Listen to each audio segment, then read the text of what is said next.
Aqui está desligado. Bom dia a todos. Hoje, dia 4 de maio, nós vamos dar início aí a mais uma reunião semanal da disciplina de Urologia. Hoje ela vai ser apresentada pelo Dr. Jefferson Moreira, nosso residente de 5º ano. Jefferson, vamos ao primeiro caso, então. Bom dia a todos.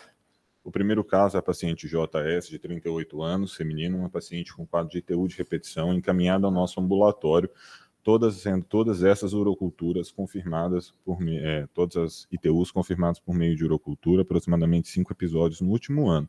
No momento, já estava sendo otimizadas as medidas comportamentais dela, já estava em uso de Cranberry, sem apresentar melhora desses quadros de ITU. Também apresentava um quadro de dor suprapúbica com necessidade de diversas procuras ao PS e uma paciente de comorbidades que tinha fibromialgia. As últimas uroculturas demonstraram a presença de uma E. coli multiresistente, a resistente nitrofurantoína, ceftriaxone, Bactrim.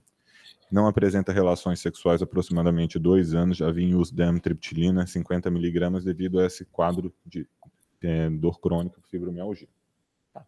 Antes da gente passar para os exames dessa paciente, eu queria colocar uma questão aqui.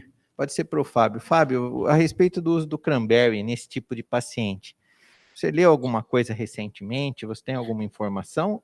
O que você tem de conceito sobre isso daí? Senhor, primeiramente, bom dia.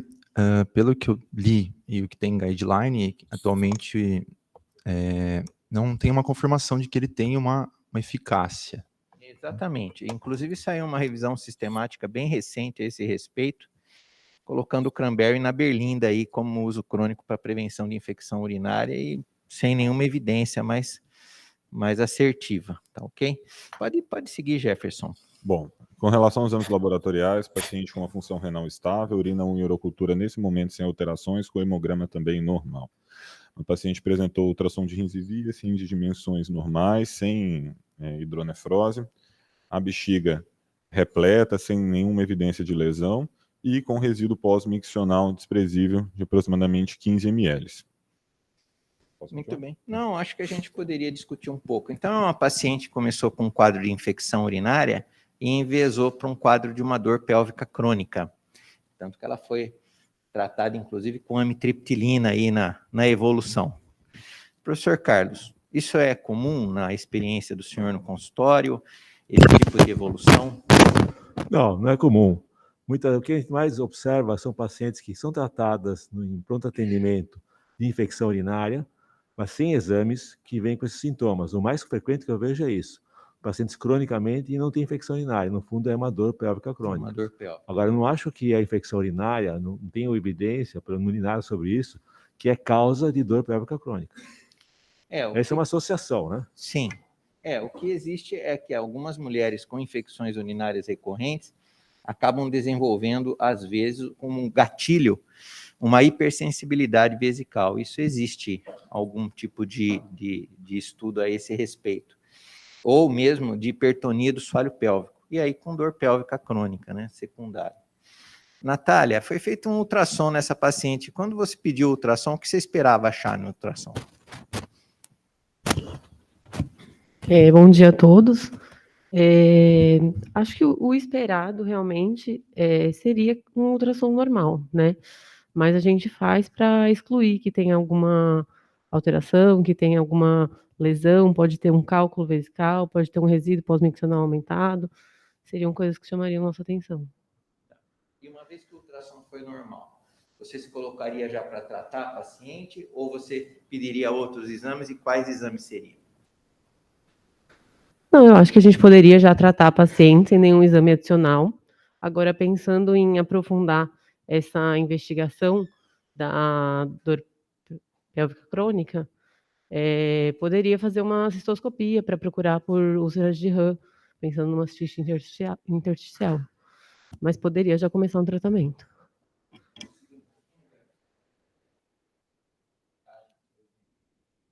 Beleza. Foi iniciado, então, tratamentos de medidas comportamentais, reforçado isso com a paciente, e foi iniciado o liofilizado de E. coli e Urovaxon com melhora completa desses episódios de ITU e suspenso o uso de Cranberry.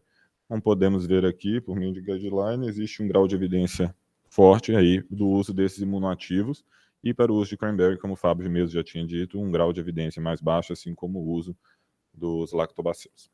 Tem alguma questão, Orestes?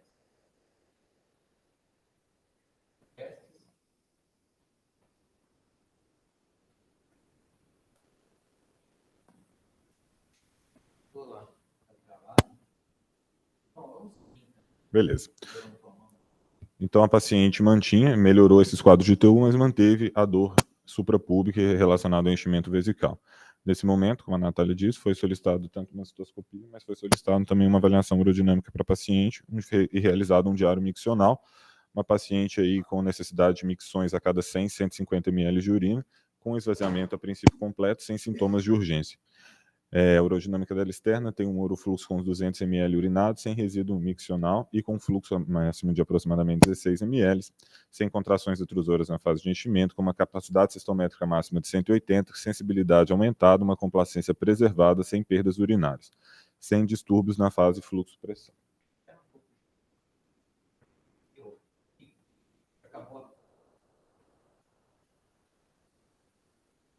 Quanto isso daí? Bruno, como você interpreta essa urodinâmica? Professor, bom dia. Professor, aparentemente está com a capacidade cistométrica máxima diminuída, normal entre 300 e 600. Tem uma sensibilidade aumentada, enfim, não sei se é algum dado relevante, não sei a qualidade da urodinâmica feita. E a complacência, segundo o exame, estava preservada, né? Mas é uma bexiga de pouca capacidade.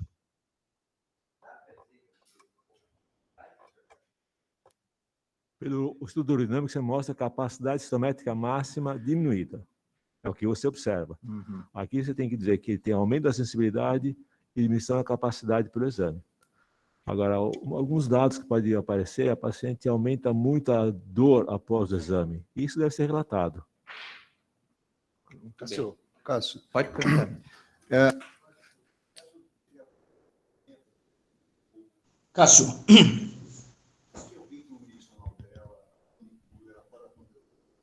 Se essa hipótese de bexiga mais sensível,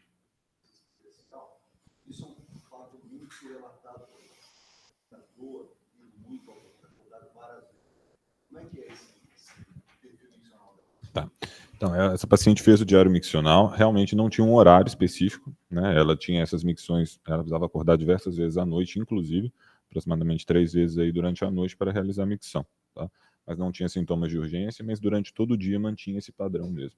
Ela fazia um pouco mais de restrição na ingesta hídrica no período da noite para ter uma qualidade de sono, mas é isso. E tem essa fluxometria que você descreveu, né? Perfeito. Por que pediu fluxometria, Jefferson? Na verdade, foi o próprio aerodinâmico a primeira fase, de urofluxo. Tá.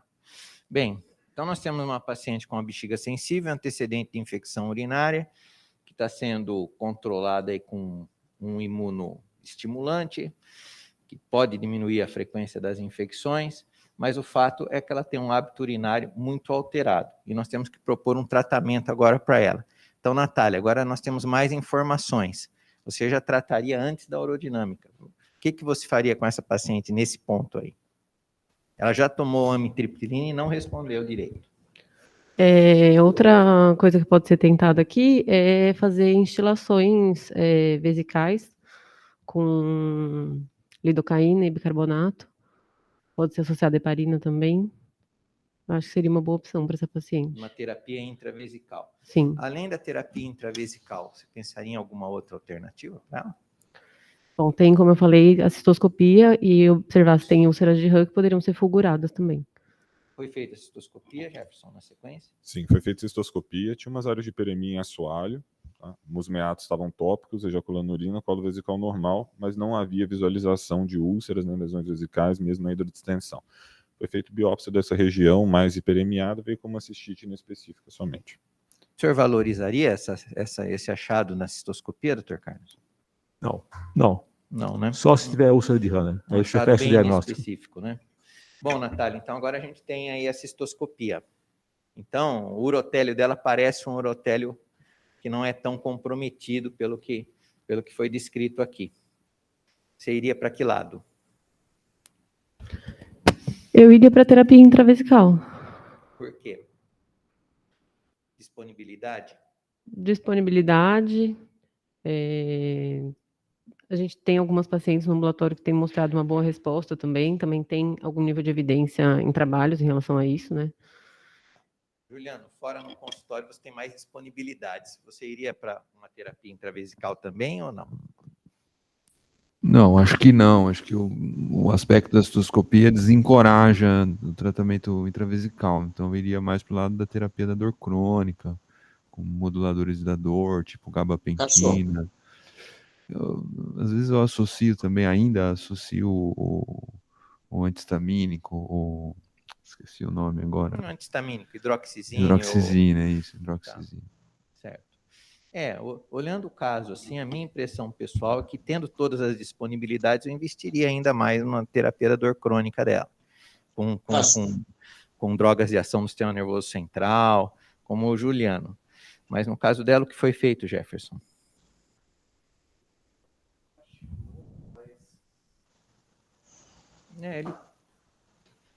Eu chamei ele para opinar.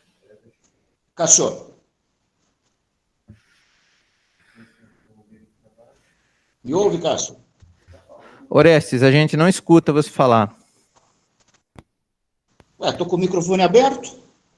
Não escutamos ainda, viu, Orestes? Deve ser problema de internet. Fica para a próxima. Ele está quase discursando, Orestes.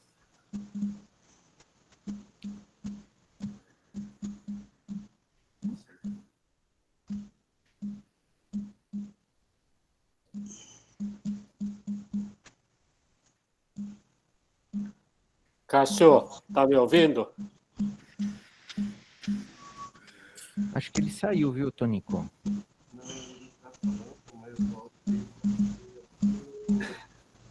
Cássio. Bom, pode falar, Orestes. Alô, tá ouvindo? Sim, agora sim. Eu queria dizer só o seguinte. Essa paciente também tem fibromialgia. Então, isso fala também a favor de uma sensibilização central, né? Sim. E também, na propedêutica, nós deveríamos avaliar também, antes da conduta, associação com qualquer problema ginecológico. Ela tem 38 anos. E também avaliação do assoalho pélvico. Essa é a minha consideração. Tá ok, já. Ela fez uma ultrassonografia para avaliação pélvica. Poderia ter feito ressonância magnética, pensando numa endometriose oculta. Isso. Mas acho que... Não, uma ultrassom transvaginal. Aí a ressonância é superior, Orestes. Pode Com falar. certeza. Com certeza.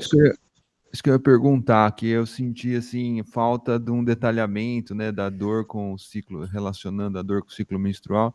Queria saber como é que o senhor aborda isso no cotidiano. O senhor sempre investiga endometriose, ou o senhor só dá valor quando tem um relato claro de relação com o ciclo? Geralmente a paciente já vem encaminhada pelo ginecologista que já descartou a possibilidade de endometriose. Agora, esse descarte tem que ser um descarte bem feito. Uma ressonância magnética feita por alguém dedicado à endometriose, ou mesmo uma ultrassonografia feita por alguém que se dedica à pesquisa de endometriose, porque não é fácil o diagnóstico. Inclusive, assim, atrelando, né, a discussão acadêmica com a discussão prática, a maioria das clínicas oferecem, né, um produto, vamos dizer assim, que é uma ressonância dedicada ao estudo da endometriose, que eles, inclusive, não fazem pelo convênio, é tudo separado. Não, é uma ressonância de pelve com avaliação ali dos ligamentos uterossacros, mais dedicada, né? Ver nos sites, nos folders e tal deles, eles têm uma ressonância específica para isso. Cássio. Pode falar, Osama. Então, qual essa importância da urodinâmica aí? O diário miccional já não substitui ou não fez o diagnóstico clínico de alguma doença pélvica crônica? O senhor quer comentar, professor? O diário miccional, ele realmente vai dar todas as informações do dia a dia da paciente, onde mostra uma capacidade funcional diminuída, uma sensibilidade aumentada. Realmente, não é uma obrigação fazer urodinâmica num paciente que tem insuficiência intersticial, mas todo mundo faz, né? Não, a urodinâmica eu acho que ela vai além disso daí, Samuel. Eu acho que a urodinâmica ela é importante para ver o padrão miccional da paciente, porque essas pacientes realmente, pela dor, elas acabam desenvolvendo problemas secundários no assoalho pélvico e passam a urinar mal. E se elas urinam mal, a gente fecha um ciclo aí que se autoalimenta. E a urodinâmica, então, ela vai nos levar, por exemplo, a indicar fisioterapia para essa paciente mais precocemente ou não. Porque numa paciente como essa, desde que demonstrado que a fase de esvaziamento da urodinâmica é normal, não tem muito como o fisioterapeuta atuar no caso. Ao contrário, se houvesse alteração da fase miccional. Então, acho que a urodinâmica ajuda, sim. Mas, Cássio, a fisioterapia ou o exercício do assoalho pélvico faz parte do tratamento da dor pélvica crônica como primeira opção. O primeiro step é fazer o exercício do assoalho Quando existe problemas no assoalho pélvico. Mas no exame você vê que tem alguns músculos que tem um trigger point, mais intensidade, que você pode melhorar. Quando existe problemas no assoalho pélvico, aí os trigger points são no assoalho pélvico. Mas no caso aqui, o Jefferson, pelo que ele descreveu, relatou, o problema é vesical mesmo. Mas não relatou se fez exame do assoalho pélvico, ele não falou nada. Fez, Jefferson? Não, tão detalhado assim, não, pessoal. Perguntar, mas, desculpa, como é que é esse exame do assoalho pélvico? Porque vocês falaram, urodinâmica não funciona, depois funciona, para ver se tem uma sinergia, alguma coisa para urinar. Mas como é que é esse exame detalhado do assoalho pélvico? O exame é normalmente, Marcelo, o que eu tento fazer é fazer um toque vaginal, observar se existe hipertonia, se a alça do músculo pubo-retal, ela está tensionada para cima, o introito vaginal bem fechado. Primeira informação. Segunda informação, se existe hiperestesia do território da inervação do nervo pudendo ali, que se estende do clitóris até basicamente a metade anterior do ânus. Hiperestesia? Hiperestesia. Normalmente a gente pergunta para a paciente, se ela sente alguma sensibilidade aumentada em algum ponto desses daqui, para a gente verificar se existiria algum envolvimento pudendo na história. Normalmente, quando existe envolvimento pudendo na história, é um pouco diferente. A dor piora quando ela senta. Entendi. É muito típico. E no caso aí, provavelmente o Jefferson se adiantou, mas não era o caso. Depois, a gente palpa a topografia onde estaria ali o músculo iliococcígeo. A gente direciona o dedo em direção à espinha esquiática, de cada lado, e a gente vem correndo o dedo anteriormente e tem que se perguntar suavemente, perguntar para a paciente se ela refere dor em algum ponto específico.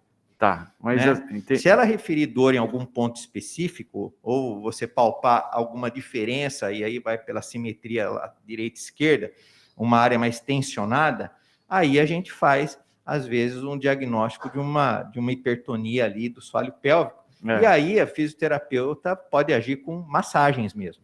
Massagens? Ela faz massagens de relaxamento. Inclusive, ela faz na sessão e depois ela orienta a paciente a fazer em casa. Normalmente a paciente faz com o polegar.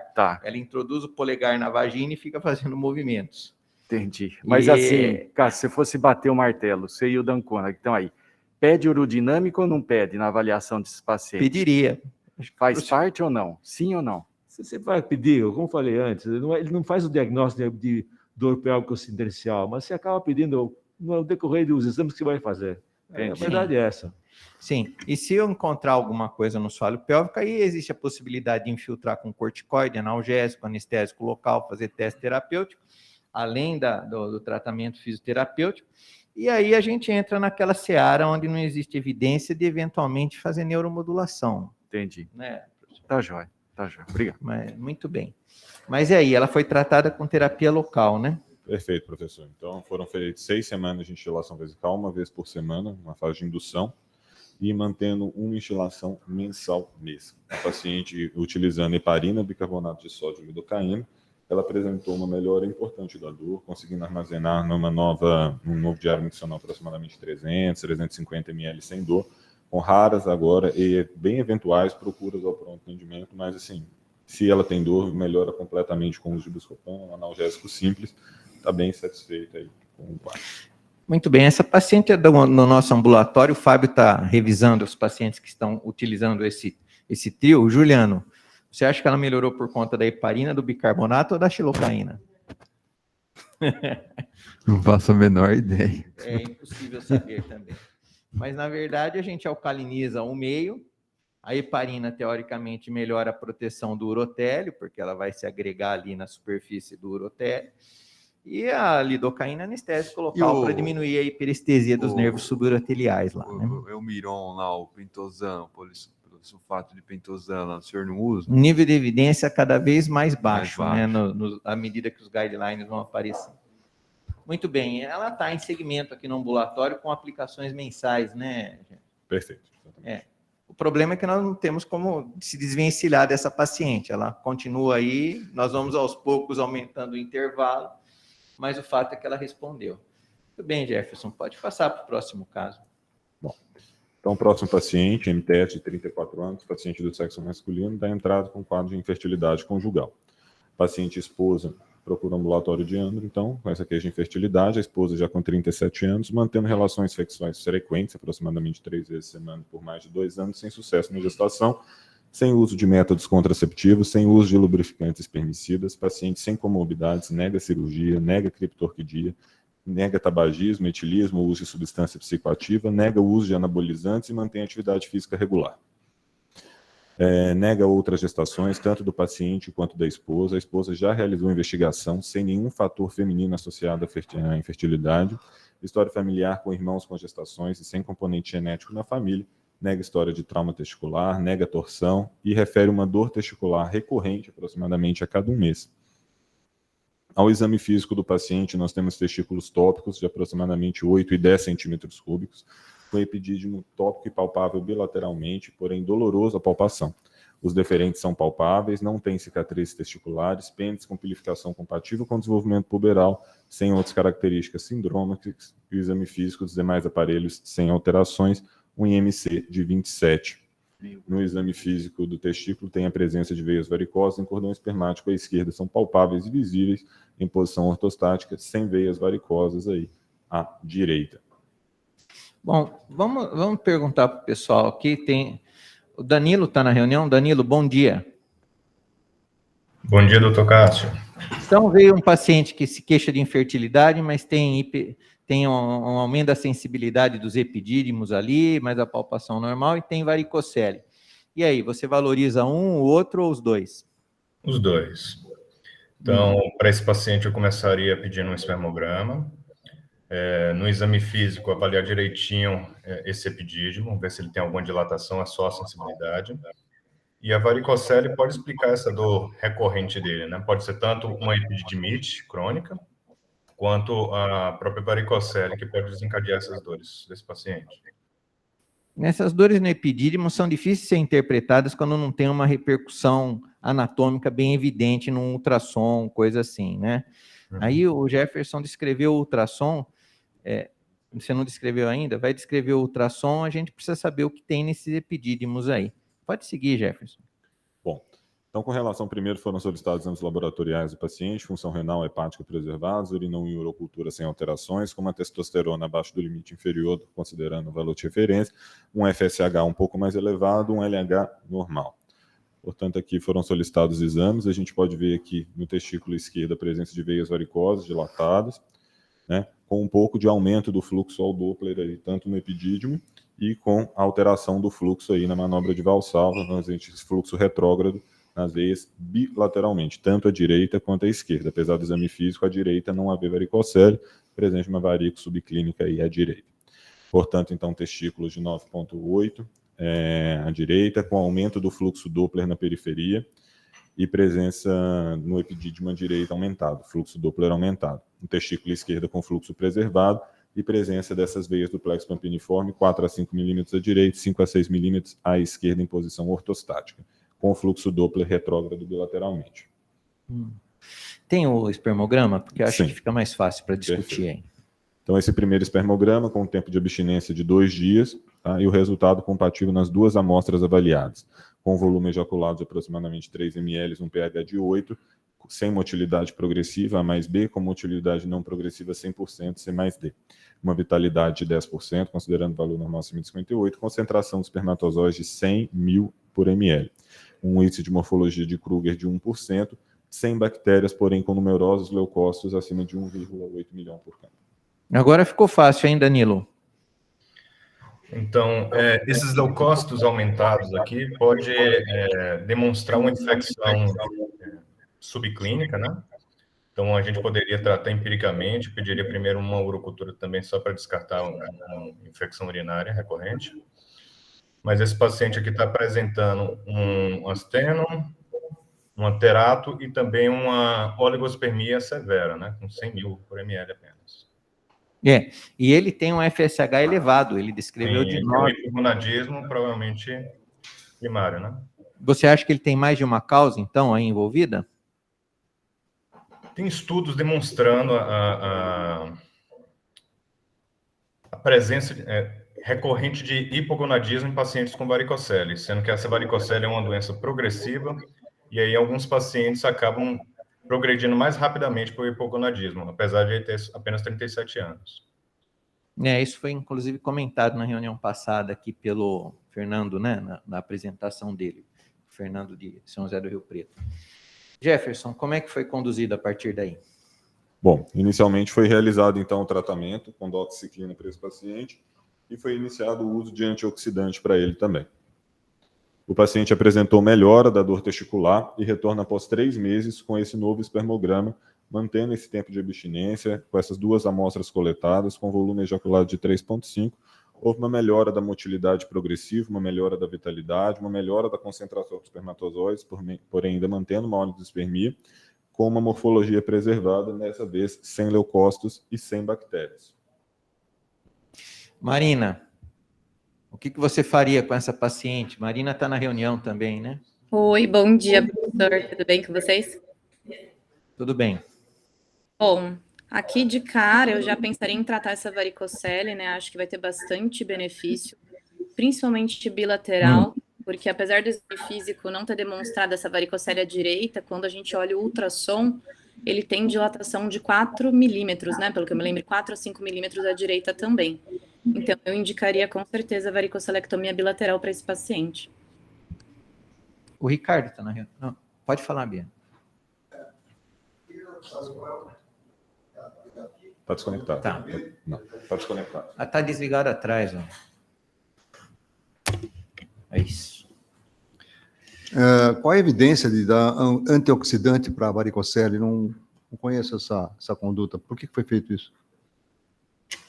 Danilo, você quer responder se existe evidência para dar antioxidante em paciente que tem varicocele? Existe evidência, mas a evidência é baixa. Primeiramente, eu faria um tratamento cirúrgico, uma varicocelectomia bilateral, depois reavaliaria esse paciente. É isso aí. Danilo, então não existe evidência, né? Se é baixa e primeiro faz a cirurgia, por que dá antioxidante? Eu não conheço essa conduta, isso parece que é uma conduta da escola, então é melhor para a gente deixar bem claro isso, né? Existem alguns trabalhos, professor, revelando que com tratamento de antioxidante a gente pode, principalmente quando a gente avalia com fragmentação de DNA, né? A gente consegue reduzir essa fragmentação entre 3 a 4 pontos, mas é baixa essa evidência. Precisa de estudos ainda mais robustos.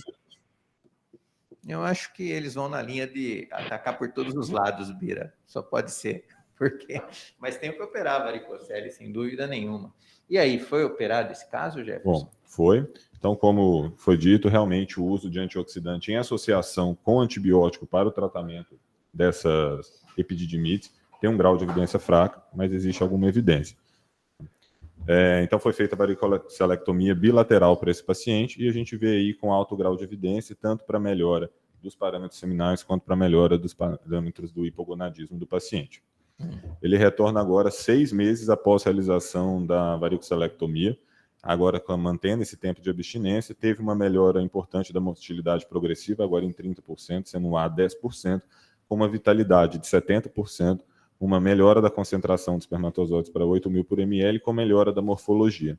foram novamente solicitados a testosterona dele, houve uma melhora da testosterona para 2,1, mantendo o valor de LH com uma redução do FSH para 6,24.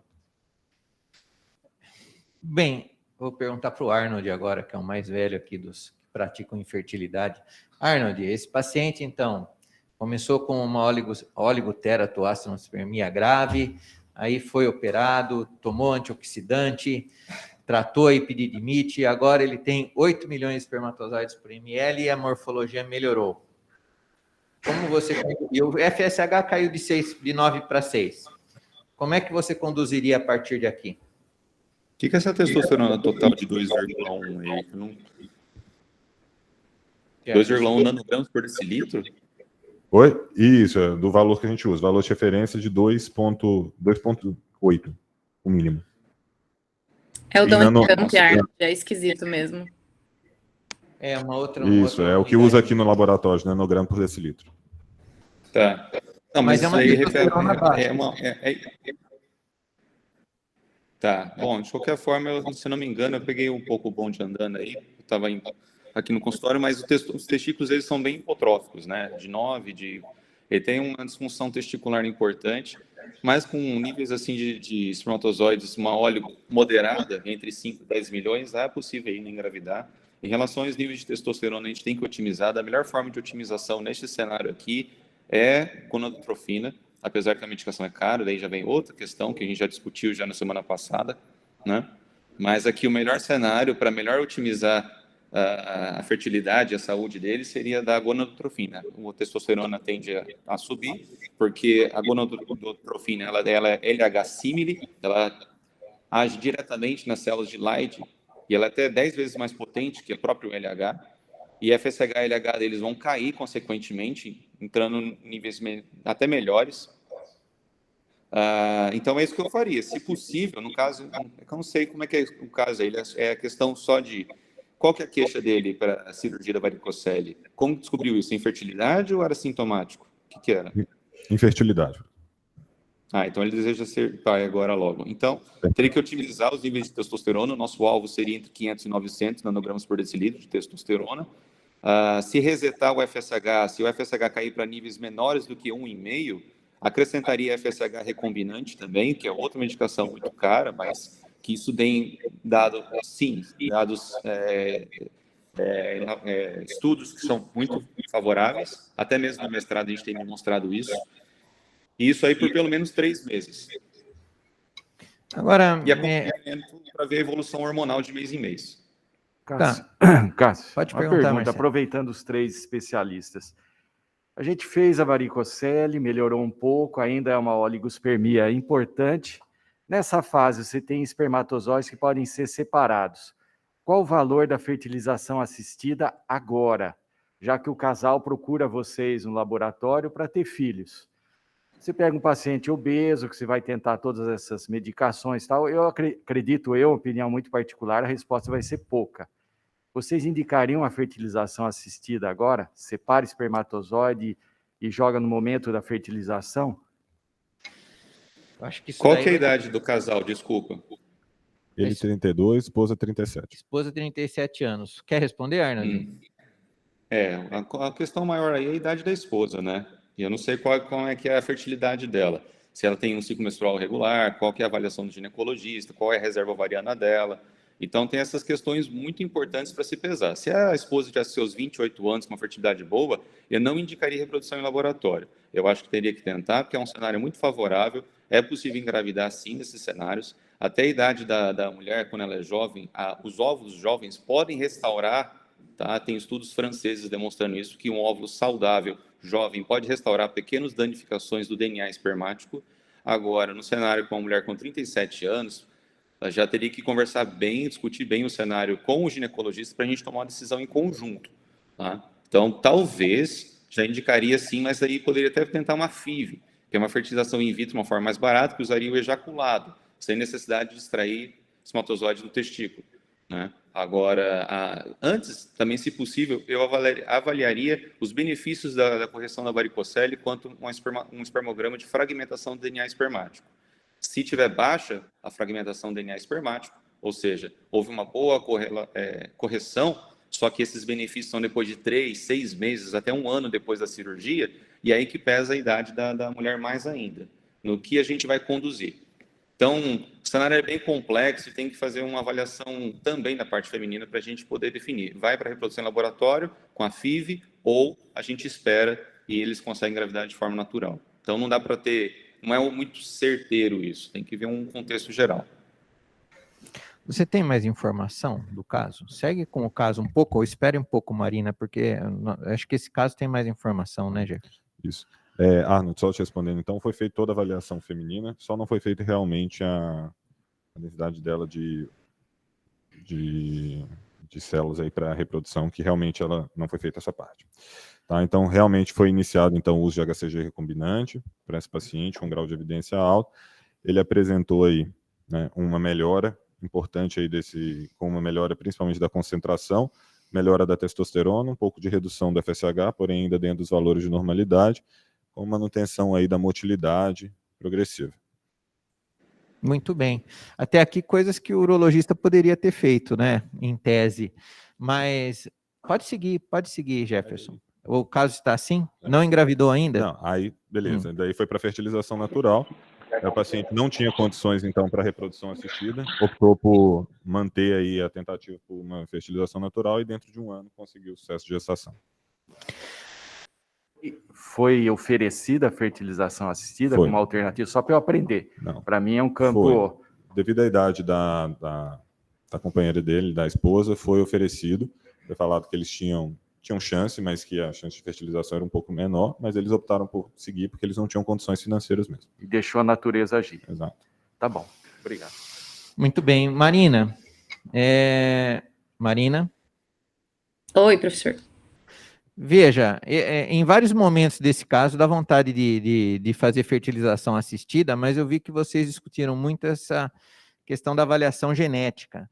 Mas o conceito que nós temos é que se ele respondeu às manobras terapêuticas e houve uma progressão da contagem de espermatozoides, essa avaliação genética ela não se aplicaria mais a um caso de oligospermia ou uma oligospermia acentuada e persistente, porque isso encarece muito o processo e tira ele da mão do urologista.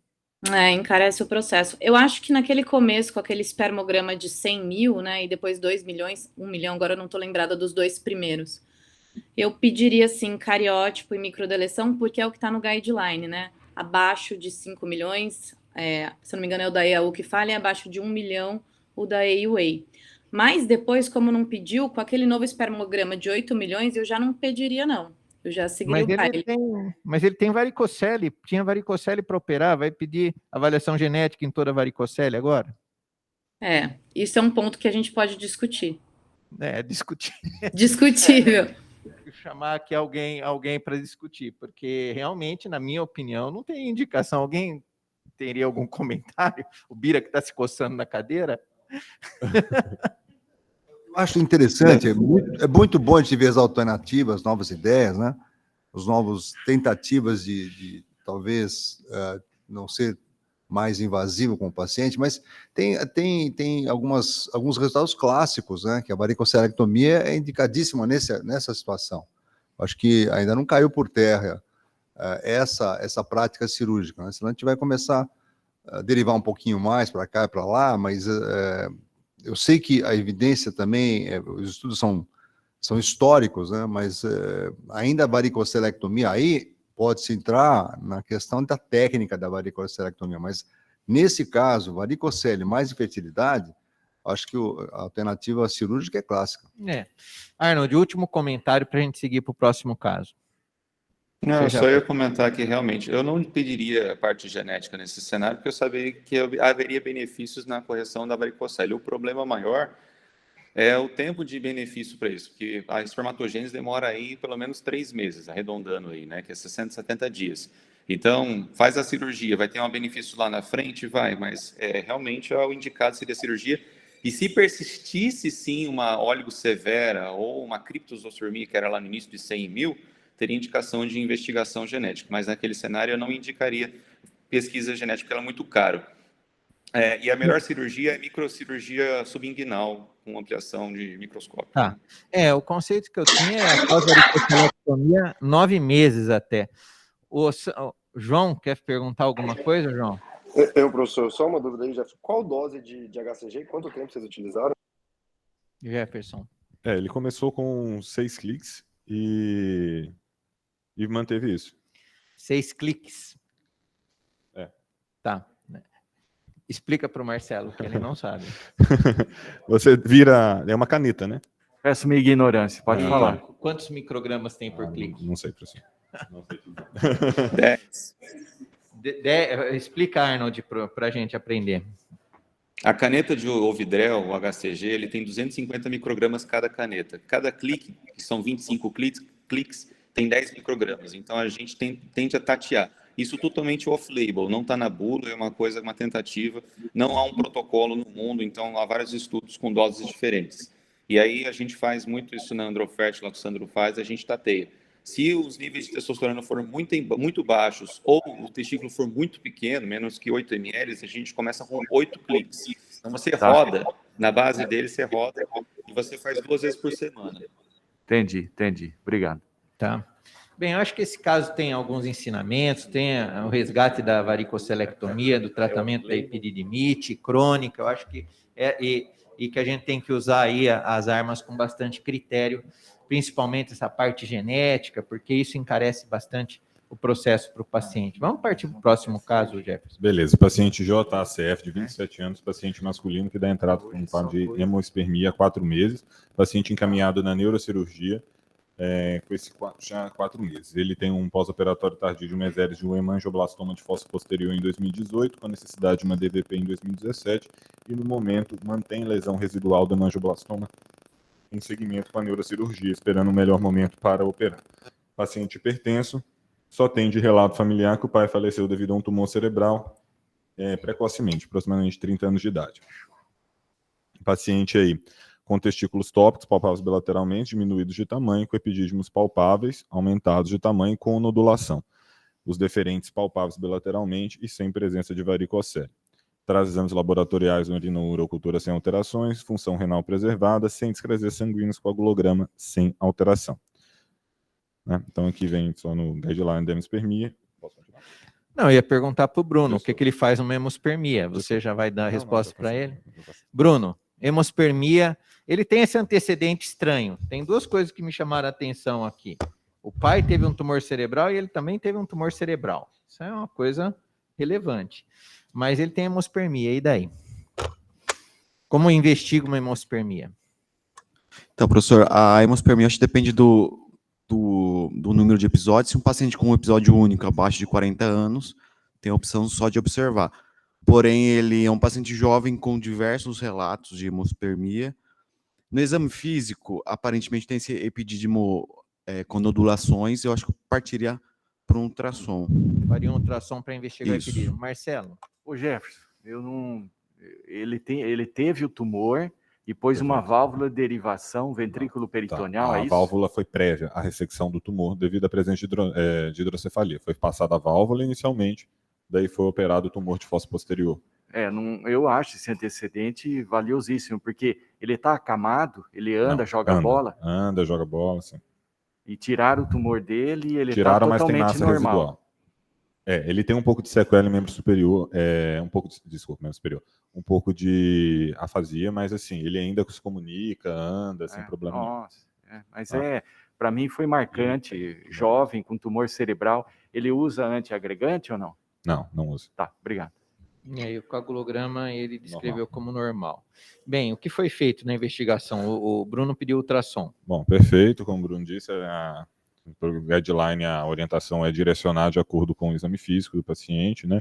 Eventualmente, para pacientes com mais de 40 anos, solicitar PSA pensando em tumor prostático. Então, realmente, a gente pode ver nesse ultrassom, na região do epidídimo, da cabeça do epidídimo, a presença de uma nodulação com presença de fluxo ao Doppler, bilateralmente. Tá? Então, tinha componente cístico, mas tinha componente sólido no interior, as lesões de 2,6 à direita e 2,8 à esquerda. Dr. Carlos, tumor de epidídimo. Bom, pode ser por Birajara, porque é tumor de epidídimo, Bira. E o cara com hemospermia, esse antecedente estranho do tumor cerebral. Eu nunca vi. Coisa Eu nunca vi. rara, né? Raríssimo, ainda bilateral. Não sei se isso é tumor mesmo. Talvez tem que ser melhor analisado. Eu pediria um outro exame de imagem, uma ressonância, para avaliar muito bem isso antes de intervir nesse caso. Eu acho que é muito raro. Eu estava aqui pensando as dezenas de Ressonância da casos. barriga? Ou Não, da região da mesmo. região Eu quero mesmo. ver como é que é essa imagem do lipidídimo. Talvez isso aí seja um lipidídimo um pouco mais aumentado. Não sei se isso tem alguma... Não sei se isso é tumor, não sei. Eu estava pensando, sei lá, as dezenas de casos que eu vi hemospermia, acho que eu lembro que um caso só eu vi com câncer de próstata. Eu Um acho que câncer. nunca vi. E esse paciente tinha um toque já pétreo. Então, é muito raro a associação de hemospermia e câncer. Até no guideline mostra, mas eu não consigo ver isso na prática. Então, aqui eu pediria um exame mais específico para talvez me direcionar a conduta. Marcelo, você Mas, queria Cássio, falar ó, alguma quando coisa? você coloca, você falou tumor de epidídimo, eu acho, ou se conhece o final da história, ou é forte colocar, perdão, mas colocar já agora um tumor Ele de tem essas testículo- lesões do são epidídimo aí, grandes, Não, né? mas aqui eu acho, para bater o martelo, minha opinião particular, uma ressonância aí para complementar. Mas é duro, um jovem, você vai operar com tumor de epidídimo, ele vai ficar infértil. O menino nem E é teve, bilateral ainda. nem teve filhos ainda, pelo que eu entendi, né? Acho que. O que foi feito, Jefferson? Bom, no nosso contexto aqui foi solicitada uma tomografia para esse paciente, como a gente pode ver, presença de lesões renais, diversos cistos renais, cistos pancreáticos desse paciente, com presença de um tumor aí de 0,6 centímetros no rim, compatível, apesar do tamanho, né, princípio de células renais, células claras, e esses diversos cistos pancreáticos, inclusive em processo uncinado, com realce ao meio de contraste, suspeito de neoplasia neuroendócrina. Essa lesão de 0,6, com cistos também Bosniak 1 e 2. E no epidídimo, realmente, presença de lesões heterogêneas hipervascularizadas, em que, não, a princípio, não foi visto aí um grande benefício que mudaria muito aí para a presença da ressonância. Eles só falaram que realmente era hipervascularizado de difícil caracterização, mas que era melhor avaliado no estudo Aldol. Essa lesão de 0,6, tem algum radiologista na sala? Porque 0,6 centímetros é difícil definir. Posso abrir a toma aqui? E suspeita neuroendócrina. Não tem nenhum radiologista aqui.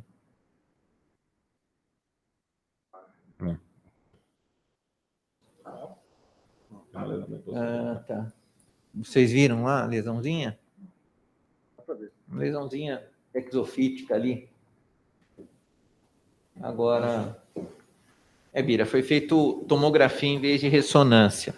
E aí se encontrou esse corolário de coisas aí, um monte de cisto, essa lesãozinha renal, essa suspeita de uma neoplasia neuroendócrina. Eu, particularmente, desconheço a respeito da frequência de neoplasias neuroendócrinas no epidídimo. Desconheço completamente. Vamos para o ponto mais prático. Primeiro que eu não mexeria no rim dele, é uma lesão muito pequena, microscópica praticamente, eu acompanharia. Nem sei se essa lesão é tumor. Os tumores menores que 1 centímetro, existe um percentual muito grande de ser benigno. Então, eu não faria nada, acompanharia, porque os cistos são benignos, né? Bosniak 2. Então, a parte renal, acompanharia, falaria, obviamente, para ele da situação, mas a minha opinião é acompanhar. Em relação à questão do epidídimo, eu acho que aí tem que abordar. E abordaria o que eu acharia que fosse pior, faria um lado com uma biópsia de congelação na sala, e aí discutiria com o patologista a conduta a seguir isso. Eu acho por que não seguimos com a ressonância magnética, uma vez que está na dúvida ainda? Não mostrou que é um tumor maligno. Foi feito a ressonância? Não, professor, não foi feito. Na verdade, posso... Pode? Foi. Tem. Isso que vai ser o diagnóstico dele. Do hemangioblastoma. Mas chama a atenção se no epidídimo. Uhum. Mas no epidídimo eu nunca tinha visto também. Não, mas pode, eu não sei, talvez raramente pode ser descrito, sim. Tem várias... Segue, então. Bom, então realmente foi pedido para o paciente avaliação genética, eles levantaram essa hipótese, então, de síndrome de von Hippel-Lindau, um paciente com alteração autossômica dominante, ativa aí 1,36 mil, diagnóstico de casos é feito por 2 hemangioblastomas do sistema nervoso central ou um hemangioblastoma associado à manifestação visceral no diagnóstico, que aí vão das lesões pancreáticas, renais ou mesmo de epidídimo, tá? Os cistoadenomas de epidídimo, ou somente uma dessas manifestações, qualquer uma que seja, devido a e com presença de caso familiar. Portanto, a genética fechou esse diagnóstico para o paciente, realizou o aconselhamento genético da chance de 50% do filho do chance do filho, né, dele iria apresentar, na verdade, não 50%, mas que o filho dele iria apresentar, e o paciente optou por não prosseguir com questão de fertilidade para ele. Ele disse que não queria ter filho, foi oferecido para ele a possibilidade de congelar, mas diante das possibilidades ele optou por não preservar e partir para a cirurgia. Só antes, o professor Sam tem um questionamento. Então, o que indicou a avaliação genética foi essa suspeita de se tratar de um tumor neuroendócrino na tomografia? Não, na verdade não, professor. Na verdade, quando a gente realizou a tomografia e viu os restantes dos tumores, mais a presença do hemangioblastoma, foi a hipótese clínica. A possibilidade, justamente o pai também teve essa questão, e aí foi indicado. Essa neuroendócrina, na verdade, é no pâncreas, no processo uncinado, não no testículo. Tá certo. Ô Samu, você teria algum comentário? Não sei, eu não tenho nada. Que você está com a mãozinha levantada aqui para nós. Foi da vez anterior. Mas tudo bem, então. Então segue, ele fez a epidimectomia? Foi, então o paciente foi submetido a epidimectomia bilateral. O paciente evoluiu bem no pós-operatório, foi encaminhado para VB e proftalmo, na avaliação oftalmológica sem nenhuma presença de hemangioblastoma, e pela VB em conduta conservadora para esses cistos e mesmo para neoplasia neuroendócrina, paciente assintomático no momento. Doutor Atanasi. Bom dia, professor, tudo bem? Bom dia a todos. O senhor poderia comentar para a gente? Eram dois, foi feita bilateralmente, né? E os dois localizavam-se na cabeça do epidídimo. Então, nós vemos que uma neoplasia, ela tem um componente cístico, esse material coloide na luz do cisto, e essa projeção tumoral sólida, que tem um arranjo mais ou menos túbulo papilar. Vamos ver no próximo detalhamento essa massa faz. Vejam que é constituída de células de citoplasma claro e vazio. Não sei se tem um aumento maior, grande semelhança, inclusive com um carcinoma convencional renal de células claras.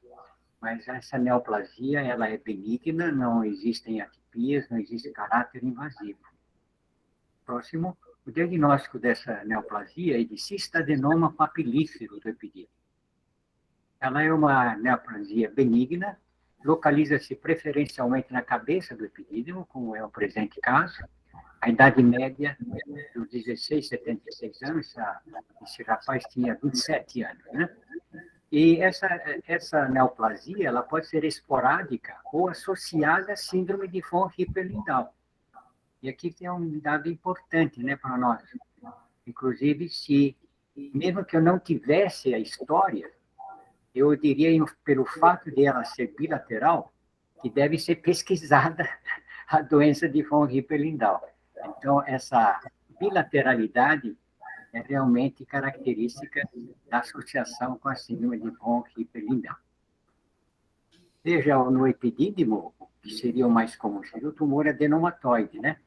Mas, tirando então o tumor adenomatoide, essa condição ela deve ser sempre pensada, e principalmente quando ela é bilateral. Sendo bilateral, até prova em contrário, tem essa associação com a síndrome de von Hippel-Lindau. Muito bem, obrigado, professor. Pode perguntar, Marcelo. Só uma sugestão antes de acabar o caso, não sei que equipe operou, se foi a onco, se foi a infertilidade, mas pela raridade, vocês deviam depois descrever, né? Foi a Andro. Oi? Foi pela Andro, não foi Andro, pela onco. Porque é um caso bem diferente.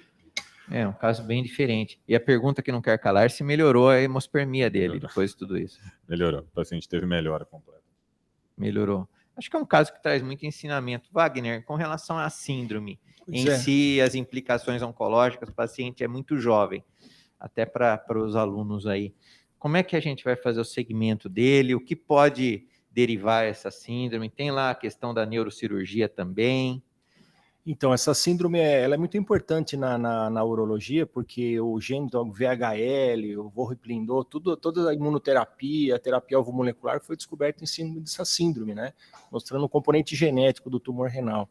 Aí esse paciente vai ter várias lesões, algumas benignas, talvez algumas malignas, todas têm que ser acompanhadas. O que mais me preocupa nesse paciente é essa lesão no pâncreas, que eu não sei o que a gastro vai programar. A lesão no rim ali pode ser acompanhada, eventualmente se crescer pode ser feita uma biópsia, porque isso pode ser um angiobiolipoma. E a tendência é formar várias outras lesões. Então acho que tem que ser acompanhado de perto, é um caso raro, é um jovem, né? É triste o caso dele, mas é isso aí, a doença ela é triste mesmo, né? São poucos casos descritos na literatura, e eu concordo com o Marcelo, acho que a gente tem que selecionar esse caso para publicação e aprendizado aqui do nosso meio. Tem algum comentário, Marcelo? Você levantou a mão? Não. Ah. Tá ok. E esse paciente está em vigilância, então, Jefferson? Foi tomar uma conduta? Com relação à lesão renal e também às lesões pancreáticas em segmento, inclusive da lesão que recidivou em sistema nervoso central, ele continua em segmento, mas vai necessitar de reabordagem em breve. Ok. Bira? Cássio, eu acho que é óbvio que como foi falado com o paciente se assusta, é leigo, ele vai querer resolver o possível tumor que ele tem, achando que o tumor é agressivo. Fazendo epididimectomia bilateral do tumor benigno, ele ficando infértil, é uma coisa grave, né? Então, acho que a gente tem que aprender com esse caso e não repetir essa conduta. A conduta foi muito agressiva com o tumor benigno, né? Sabendo que a incidência é maior do tumor benigno. Eu acho que devia ter sido feito um lado ou fazer uma biópsia, como foi falado, bilateralmente, na suposta chance, sabendo que a maior chance é tumor benigno, acho que é meio... A gente tem que repensar isso. Nós não temos Mas ele já veio com um diagnóstico da síndrome? Aqui. Ele já veio antes da cirurgia, estava com o diagnóstico da síndrome? Ele tinha diagnóstico? Ele fez o diagnóstico antes da epidimectomia. Então, ele foi uma opção dele. Eu acho que ele, pela possibilidade de transmissão, 50%, ele não quis correr o risco. Eu acho que, para mim, eu estou de acordo com essa conduta. Ele não tinha opção, é a opção dele, que ele não quer ter filho, uma vez que o pai teve a mesma doença, provavelmente, morreu jovem, ele está com outro tumor, eu acho que não tem muito o que fazer aqui, não. Agora, essa hemospermia era relevante, muito frequente? Sim, professor, era quase todas as ejaculações dele ele tinha. Eu acho que isso também motivou um pouco ele. Agora, não é comum a gente ver hemospermia associada a tumor epididimário, então também prometer uma solução para ele é complicado. De repente ele tem algo de origem prostática ali, alguma outra situação, e ele sem os epidídimos e com hemospermia. Mas o Cássio, a gente que já fez bastante epididimia numa época atrás, aquelas epididimites crônicas, quantas vezes o paciente evoluía com atrofia testicular? Só que eram pacientes mais idosos, esse aqui é jovem. Você, além de ele não ter mais espermatozoide, ele ter necessidade de testosterona ou ter uma atrofia, eu concordo, isso aqui, pela raridade, tem que ser muito bem pensado, as ponderações do Birajara e do Carlos, mas é um caso difícil, eu acho que não dá para seguir como regra, porque é muito raro realmente. Não, acho que não tem regra nenhuma aqui. Pena que não tem a equipe da Andro aqui para debater também a indicação. O senhor tem algum comentário?